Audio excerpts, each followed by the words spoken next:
நான் டாக்டர் அஸ்வத் முருகன். தலைக்கு எண்ணெய் வைக்கிறதுனால முடி வளருமா வளராதா இல்லை அது ஒரு கட்டுக்கதையான்றதை பார்ப்போம். மோர் அப்டேட்ஸ் பிரகிருதி மேடபா பேஜை ஃபாலோ பண்ணி வச்சுக்கோங்க. ஃபர்ஸ்ட் விஷயம் ஹேரோட அனாட்டமி, அதாவது முடி எப்படி அமைஞ்சிருக்குன்றதை பார்ப்போம். 2 பார்ட்டாக பிரிச்சிருக்காங்க ஹேரை. ஒன்று வந்து ஹேரோட ஷாஃப்ட், அதாவது நம்ம தண்டு, முடியோட தண்டை சொல்லுவோம். இந்த ஹேரோட ஷாஃப்ட் பார்ட்டுக்கு எந்த ஒரு பிளட் சப்ளையுமே கிடையாது, எந்த ஒரு நர்வஸ் சப்ளையுமே கிடையாது. ஓகேங்களா, இது வந்து ஒரு டெட் செல்லான ஆனப்பட்டது தான் இந்த ஹேரோட ஷாஃப்ட். செகண்ட் விஷயம் ஹேர் ஃபாலிகுல், அதாவது முடி தண்டு சொன்னோம்ல, ஹேரோட ஷாஃப்ட், அதுக்கு கீழே இருக்கக்கூடிய பார்ட் தான் வந்து ஹேர் ஃபாலிகுல். ஓகேங்களா, இது பேஸ்னு சொல்லலாம், இல்லை ரூட் பார்ட்னு சொல்லலாம்.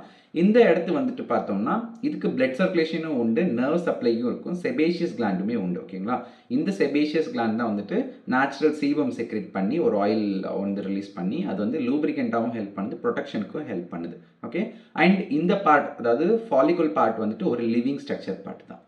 நெக்ஸ்ட்டாக ஹேர் ஆயிலோடைய ஃபிசியாலஜியை பார்ப்போம். ஹேர் க்ரோத்துக்கு ஃபர்ஸ்ட் விஷயம் முன்னே சொன்ன மாதிரி ஹேர் ஃபாலிக்கல் தான் ஹேர் க்ரோத் ஆகுது. அந்த ஹேர் ஃபாலிக்கல் வந்து நம்ம ஸ்கின்னுக்கு கீழே தான் ப்ரெசென்ட் ஆயிருக்கு. ஓகேங்களா, ரெண்டாவது விஷயம் அந்த ஹேர் ஃபாலிக்கலுக்கு தேவை உள்ள ஊட்டச்சத்தாகட்டும் இல்லை நியூட்ரிஷன், இது எல்லாமே பிளட் சப்ளை மூலயமா தான் அந்த ஃபாலிக்கலுக்கு கிடைக்குது. ஓகே, மெயினாக அதுக்கு சப்ளை பண்ணக்கூடிய பிளட் சப்ளை வந்து பார்த்தோம்னா டெர்மல் பாப்பிலே அப்படின்ற பிளட் சப்ளை மூலயமா தான் கிடைக்குது.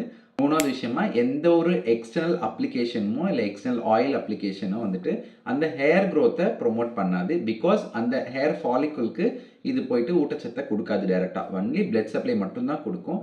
அதனால நம்ம வைக்கக்கூடிய ஆயிலில் நம்ம ஹேர் க்ரோத் கிடையாது. நம்ம எடுத்துக்கக்கூடிய டயட்டு, ஜெனட்டிக்ஸு, ஹார்மோனல் சேஞ்சஸ்னால தான் நம்மளுடைய ஹேர் க்ரோத் வந்து முடிவு பண்ண முடியும். ஓகே, நெக்ஸ்ட் வீடியோவில் ஆயில் வைக்கிறதுக்கான முக்கியத்துவம் என்ன, அது ரொம்ப அவசியமானதா, எந்தெந்த பீப்புள்ஸ்லாம் எந்த கண்டிஷன்ஸ் உள்ளவங்கலாம் ஆயில் வைக்கக்கூடாதுன்றதை பார்க்கலாம். Thank you. For more updates follow the page.